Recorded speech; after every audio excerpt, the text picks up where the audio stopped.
কেতিয়াও হিন্দু মানুহে গৈ পেলাই মুছলমানৰ মছজিদৰ সন্মুখত গাহৰি নেপেলায় আৰু মুছলমানে আহি হিন্দু মন্দিৰৰ সন্মুখত কেতিয়াও গৰু মাংস নেপেলায়। মই মুখ্যমন্ত্ৰীক এটা কথা কৈছোঁ, ভাল এৰি শিয়াল খেদা বন্ধ কৰি ৰাজধৰ্ম পালন কৰক। মুখ্যমন্ত্ৰীয়ে কৈছে যে গৰু মাংস পেলালে আমি মছজিদত গাহৰি মাংস পেলাই আহিব খোজোঁ।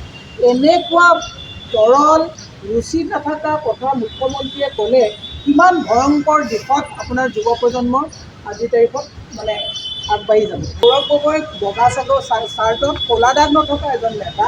মাংসক লৈ মুখ্যমন্ত্ৰীয়ে যিটো কথা কৈছে, মোৰ বিশ্বাস ধৰ্মক যোনে বিশ্বাস কৰে কেতিয়াও হিন্দু মানুহে গৈ পেলাই মুছলমানৰ মছজিদৰ সন্মুখত গাহৰি নেপেলায় আৰু মুছলমানে আহি হিন্দু মন্দিৰৰ সন্মুখত কেতিয়াও গৰু মাংস নেপেলায়। এইটো মোৰ দৃঢ় বিশ্বাস, যিবিলাক সঁচাকৈ ধৰ্মক বিশ্বাস কৰা মানুহ। আৰু মই সেইকাৰণে এটা কথা কৈছোঁ, এতিয়া দেখিছে আপুনি গোৱালপাৰাত আজি 3 দিনৰ আগত মোৰে ইলেকশ্যনত লাগি দিয়া 9জন মানুহক এৰেষ্ট কৰি লৈ গৈছিল। এতিয়া এৰি দিবলৈ বাধ্য হ'ল, কাৰণ হাতে লোতে ধৰা পৰিলে যে সেই মুছলমান মানুহকেইজন তাত জড়িত নাছিল। গতিকে মই মুখ্যমন্ত্ৰীক এটা কথা কৈছোঁ, ভাল এৰি শিয়াল খেদা বন্ধ কৰি ৰাজধৰ্ম পালন কৰক। কি মুখ্যমন্ত্ৰীয়ে কৈছে যে গৰু মাংস পেলালে আমি মছজিদত গাহৰি মাংস পেলাই আহিব খোজোঁ। এনেকুৱা তৰল ৰুচি নাথাকা কথা মুখ্যমন্ত্ৰীয়ে ক'লে কিমান ভয়ংকৰ দিশত আপোনাৰ যুৱ প্ৰজন্মৰ আজিৰ তাৰিখত আগবাঢ়ি যাব। সেইকাৰণে মই যুৱ প্ৰজন্মক এইটো এটা পৰামৰ্শ দিছোঁ।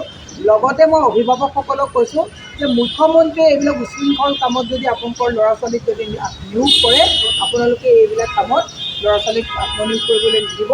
কাৰণ মুখ্যমন্ত্ৰীয়ে একে সকলোকে লৈ লৈ আত্মসাৎ নিজে কৰা এটা লাইনত গৈ আছে। গতিকে সেইটো কামত যাতে কোনো ল'ৰা ছোৱালী আত্মনিয়োগ নহয়। মুখ্যমন্ত্ৰীয়ে এই কথাটো যে কৈছে গৌৰৱ গগৈ গাড়ীত ভাইৰাছ আছে, মুখ্যমন্ত্ৰীৰ ঘৰত কি আলোচনা হৈ আছে আমাক কয় নহয়, এই কথাবিলাক আমাকো কোৱা মানুহ। পলিটিক্সত nothing is top secret in politics.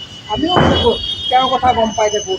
Sarbananda Sonowal ডাঙৰীয়াক যিহেতুকে গৌৰৱ গগৈ ডাঙৰীয়া আমাৰ ইয়াত প্ৰক্ষেপ কৰাৰ লগে লগে সৰ্বানন্দ সোণোৱাল ডাঙৰীয়াক বিজেপিয়ে তলে তলে প্ৰক্ষেপ কৰা আৰম্ভ কৰিছে। আৰু সেইটো কাৰণে তেওঁ কিমান গালি গালাজ পাৰি বিজেপিক গালি গালাজ পাৰিব নোৱাৰে কাৰণে গোটেই খংটো যে গৌৰৱ গগৈ আৰু কংগ্ৰেছৰ ওপৰত তুলিছে, সেই খবৰটো আমি পাওঁ। এনেকুৱা কথা নহয় যে আমাৰো মানুহ তাত আছে, আমাকো খবৰ দিয়ে। আমাৰ মানুহ তাত আছে, আমাক খবৰ দিয়ে। আমাক এনেকুৱা পৰ্যন্ত কোৱা কথা আছে যে একদম কালি দাদা বেলেগ খং সৰবাক লৈ অহাৰ কাৰণে তেওঁ উজনিত খুপনি পুতিব গৈছে, কিন্তু এতিয়া বোলে RSS আৰু বিজেপিয়ে বোলে সৰ্বানন্দ সোণোৱালক আগবঢ়াই দিছে। গতিকে সেইটো খং এতিয়াতো সৰ্বানন্দ সোণোৱালৰ ওপৰতো তুলিব নোৱাৰে, বিজেপি RSSৰ ওপৰতো তুলিব নোৱাৰে। গোটেই খংটো তেওঁ গৌৰৱ গগৈৰ ওপৰত তুলিছে। কিন্তু গৌৰৱ গগৈ বগা চাৰ্টত ক'লা দাগ নথকা এজন নেতা। আৰু কোনোবা যদি তেনেকুৱা হিমন্ত বিশ্ব শৰ্মাক খবৰ দি থকা যদি 2 নম্বৰী আছে, বিদেশত আছে, গৌৰৱ গগৈ উলিয়াব নালাগে, আপোনা আপুনি ওলাই গুচি যাব। এই কথাটো মই আপোনাক 2 মাহ সময় দিছোঁ, নিজে ওলাই যাব। গৌৰৱ গগৈয়ে এই 2 নম্বৰী মানুহে কাণ ফুচ কৰা কথাবিলাক নুশুনে। আৰু 2 নম্বৰী মানুহৰ খবৰ গৌৰৱ গগৈ নাৰাখে, কোৱালিটি খবৰ তেওঁ ৰাখে। কোৱালিটি খবৰ দিয়াৰ মানুহ গৌৰৱ গগৈৰ লগত অজস্ৰ আছে। গতিকে এই কাণ ফুচ কৰি গৌৰৱ গগৈ পূৰা সময় নষ্ট কৰিব নোৱাৰা যিবিলাক মানুহ আছে, যে খবৰ বিক্ৰী কৰিব নোৱাৰা মানুহবিলাক 2 মাহৰ পিছত এনেই গুচি যাব, কাৰণ তেওঁলোকতো কাম নচলিব। আগতে খবৰ আদান প্ৰদান কৰি থাকে তেওঁলোকে।